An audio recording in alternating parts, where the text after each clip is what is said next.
बिस्मिल्लाहिर्रहमानिर्रहीम। अस्सलाम वालेकुम दोस्तों, एक नई वीडियो के साथ हाजिर हैं। चले अपनी वीडियो स्टार्ट करते हैं। कुछ अर्सा पहले मैंने आपको एक वीडियो बना के दी थी जिसमें मैंने आपको बताया था कि तुर्की की जो F-16 की नई डील इस वक्त अमेरिका के साथ चल रही है वो अभी तक लिम्बो के अंदर है। अमेरिका अपनी तरफ से डिले कर रहा है और बता रहा है कि 3-4 सेनेटर्स जो हैं वो इस डील के अंदर इस वक्त रखना डाल रहे हैं, इंटरेस्टेड नहीं है। और जब तक वो सेनेटर्स नहीं मान जाते, अमेरिका तुर्की को नए F-16 जहाज नहीं प्रोवाइड कर सकता। ये बेसिकली हर मुल्क ने अपने अंदर जो है वो तरीका रखा होता है कि उन्होंने किस तरह अगले को डिनाई करना है। तुर्की भी स्वीडन की नेटो में इंडक्शन का कार्ड जो है वो खेल रहा था और उसने भी कह दिया कि जब तक हमारी पार्लियामेंट इसको अप्रूव नहीं करती, हम स्वीडन की नेटो इत्तेहाद के अंदर शमूलियत को नहीं मान सकते। लेकिन तुर्की को इस वक्त बहुत अशद जरूरत है फाइटर जेट्स की, क्योंकि तुर्की का जो अपना 5th जनरेशन का जहाज है वो प्रोजेक्ट भी अभी बिल्कुल आप कह लें कि नया ही है और उस प्रोजेक्ट ने अभी एक लंबा और तवील अरसा जो है वो देखना है। जब तक तुर्की का ये जहाज प्रोडक्शन लाइन के ऊपर नहीं आ जाता और इस कान जहाज की नई कॉपीज नहीं निकलना शुरू हो जाती, तब तक तुर्की अपने दिफा से गाफिल तो नहीं रह सकता। तुर्की ने अपनी एयर स्पेस का दिफा तो करना है और उसके लिए उसको नए और जदीद फाइटर जेट्स चाहिए। देखिए,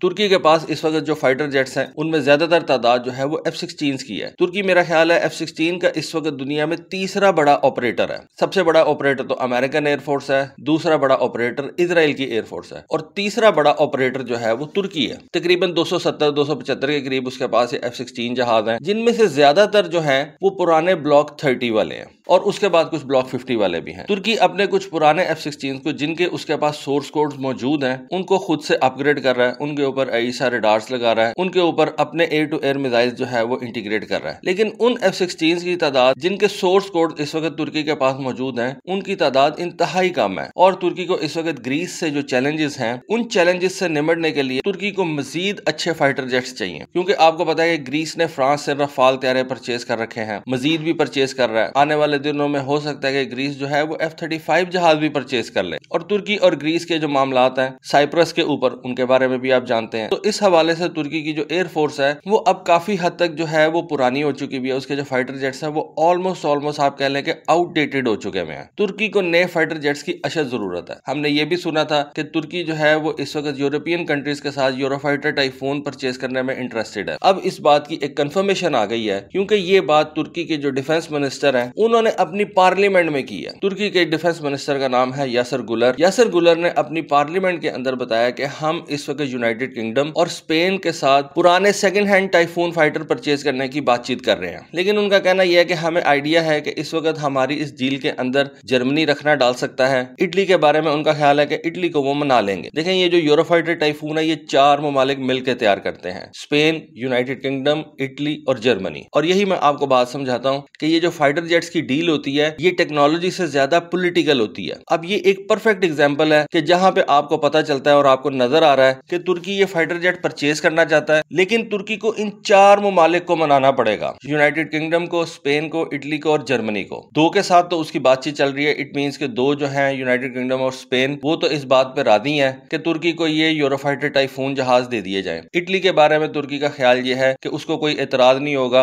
और वो खुशी से तुर्की के हक में फैसला कर देंगे और इस डील को रेटिफाई कर देंगे। लेकिन जर्मनी जो है वो इस वक्त फंसा हुआ है। जर्मनी जो है उसकी ये जो एक्सपोर्ट पॉलिसी है इन वेपन्स की वो बड़ी स्ट्रिक्ट है और जर्मनी के ऊपर अमेरिकन इन्फ्लुएंस भी बहुत ज्यादा है, जिसकी वजह से जर्मनी जो है वो इस वक्त नखरे दिखा रहा है। तुर्की का इस वक्त बेसिकल जो प्लान है वो ये है कि जब तक अमेरिका ये F-16 जहाज नहीं हमें सेल करता, जिसकी चांसेस जो है वो काफी ज्यादा कम नजर आ रहे हैं, उस वक्त तक तुर्की जो है वो स्टॉप गैप के तौर पे अपनी एयरफोर्स के लिए ये 40 यूरोफाइटर टाइफून परचेज कर ले। और यही बात यासर गुलर ने अपनी पार्लियामेंट को बताई कि हम इस वक्त 40 यूरोफाइटर टाइफून जेट परचेज करने की बातचीत कर रहे हैं और ये 40 जहाज हम 2 बैचेज में परचेज करना चाहते हैं। पहले बैच के अंदर 20 जहाज होंगे, दूसरे बैच के अंदर भी 20 जहाज होंगे अगर ये डील मूव फॉरवर्ड करती है। यूरोफाइटर टाइफून जहाज जो इस वक्त कंट्रीज इस्तेमाल कर रही हैं उनमें से ऑस्ट्रिया भी इस बात को प्रमोट कर रही है और अप्रूव कर रही है कि हमें ये पुराने यूरोफाइटर जेट्स तुर्की को सेल कर देने चाहिए। ऑस्ट्रिया जो कि इस वक्त यूरोफाइटर टाइफून जहाजों का एक ऑपरेटर है, उसने पुराने ट्रॉन्च 1 वाले यूरोफाइटर टाइफून जहाज जो है वो परचेज कर रखे हैं। ये ट्रॉन्च 1 वाले यूरोफाइटर जहाज वो हैं जिनको आप कह लें कि ये यूरोफाइटर टाइफून का पहला बैच था, जो सबसे पहले टाइफून जहाज तैयार किए गए थे। ये वो जहाज है और इनके अंदर एयर टू एयर कैपेबिलिटीज तो बड़ी जबरदस्त है, लेकिन इनकी जो एयर टू ग्राउंड कैपेबिलिटीज हैं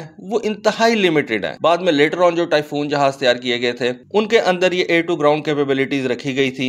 इस वक्त यूनाइटेड किंगडम, स्पेन और ऑस्ट्रिया ये तीनों ममालिक ट्रॉन्च 1 वाले यूरोफाइटर टाइफून इस्तेमाल कर रहे हैं और वो ये चाहते हैं कि वो अपने पुराने यूरोफाइटर टाइफून जहाज तुर्की को सेल कर दें, इस वक्त उनको बायर मिल रहा है, और अगर वो ये जहाज सेल कर देंगे तो इन ममालिक को कुछ पैसे मिल जाएंगे और ये यही पैसे यूरोफाइटर की अपग्रेडेशन, उसकी R&D के अंदर इन्वेस्ट कर देंगे और साथ साथ उनकी बुक्स के ऊपर से ये पुराने यूरोफाइटर टाइफून जहाज भी खत्म हो जाएंगे। लेकिन एक बात तो कंफर्म है, अगर तुर्की ये जहाज परचेज करता है तो उनको ये यूरोफाइटर टाइफून की कुछ हायर कैपेबिलिटीज रिक्वायर होंगी। मसलन जो पुराने ट्रांच 1 वाले यूरोफाइटर टाइफून में रडार्स लगे हुए हैं, तुर्की उनको अपग्रेड करना चाहेगा और मोर कैपेबल रडार्स उनके अंदर इंस्टॉल करना चाहेगा। उसके साथ साथ तुर्की मीटियोर बियॉन्ड विजुअल रेंज वाले मिसाइल भी इन यूरोफाइटर टाइफून के साथ हासिल करना चाहेगा। और प्लस तुर्की की ये डिमांड भी होगी कि इन नए जहाजों के साथ साथ एयर टू ग्राउंड म्यूनिशंस जो है वो भी प्रोवाइड किए जाएं। अभी कुछ ही दिन के अंदर तुर्की के सदर अर्दोगान जर्मनी का दौरा करने जा रहे हैं और समझा यह जाता है कि वहां पे वो जर्मनी के साथ जो और मामला डिस्कस करेंगे उनमें से एक मामला ये यूरोफाइटर टाइफून की सेल का भी होगा। लेकिन जर्मनी के बारे में समझा यह जा रहा है कि वो इस डील को अपोज करेगा और इस बात की इजाजत नहीं देगा कि तुर्की को ये 40 जहाज प्रोवाइड किए जाए। उसके अंदर जो बड़ी बड़ी रीजन है वो मैं आपको बता देता हूँ। सबसे पहली रीजन तो ये कि तुर्की ये जो S-400 मिसाइल सिस्टम उसने परचेज किया रशिया से,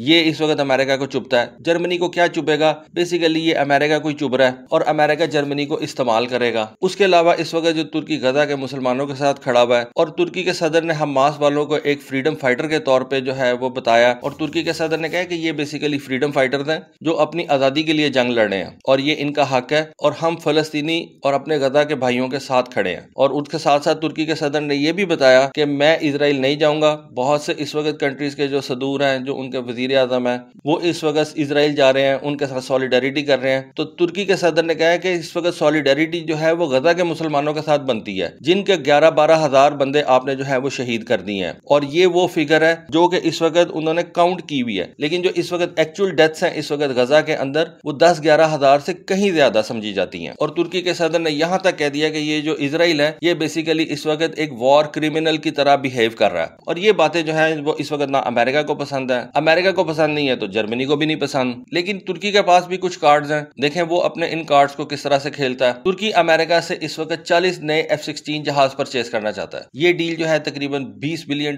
की समझी जाती है, जिनमें से 40 नए F-16 फाइटर जेट्स परचेज किए जाएंगे और 80 पुराने फाइटर जेट्स के लिए मॉडर्नाइजेशन किट्स परचेज की जाएंगी। लेकिन जब तक ये डील नहीं कंफर्म होती तुर्की की एयरफोर्स के लिए काफी बड़ी प्रॉब्लम्स हैं और उनमें से सबसे बड़ी प्रॉब्लम ग्रीस का रफाल तैयारे परचेज करना है जो कि इस वक्त उस एरिया के अंदर मोस्ट मॉडर्न फाइटर जेट समझा जाता है। और जब तक तुर्की कोई उस मुकाबले का नया फाइटर जेट परचेज नहीं करता या अपना 5th जनरेशन का फाइटर जेट प्रोडक्शन के अंदर नहीं लेके आता, तुर्की की एयरफोर्स जो है वो ग्रीस की एयरफोर्स के साथ उस तरह से जो है वो हमपल्ला नहीं रह सकती और जो बैलेंस ऑफ पावर है वो ग्रीस की फेवर में शिफ्ट हो जाता है जो कि तुर्की नहीं चाहता। ये जो तुर्की का TFX प्रोग्राम है ये तुर्की के लिए आप कह लें कि इंतहाई ज्यादा जरूरी है और तुर्की को इन दूसरे ममालिक की ब्लैकमेलिंग से बाहर निकलना है तो उसको अपने इस कान प्रोग्राम को आगे लेके जाना होगा। और मेरा ख्याल है कि तुर्की को इस बात का बखूबी अंदाजा हो चुका है, लेकिन इस वक्त वक्ती तौर पे थोड़े अरसे के लिए तुर्की जो है वो फंसा हुआ है और इसीलिए वो हाथ पांव मार रहा है कि या तो उसको F-16 जहाज मिल जाए या उसको ये पुराने सेकंड हैंड यूरोफाइटर टाइफून्स मिल जाए। तो देखें आगे चल के क्या होता है। तो दोस्तों ये थी आज की वीडियो, ये थी आज की इन्फॉर्मेशन। होपफुली आपको आज की वीडियो, आज की इन्फॉर्मेशन पसंद आएगी। कमेंट सेक्शन में अपनी राय से जरूर आगाह कीजिएगा। आज के लिए बस इतना ही। Thank you. Allah Hafiz.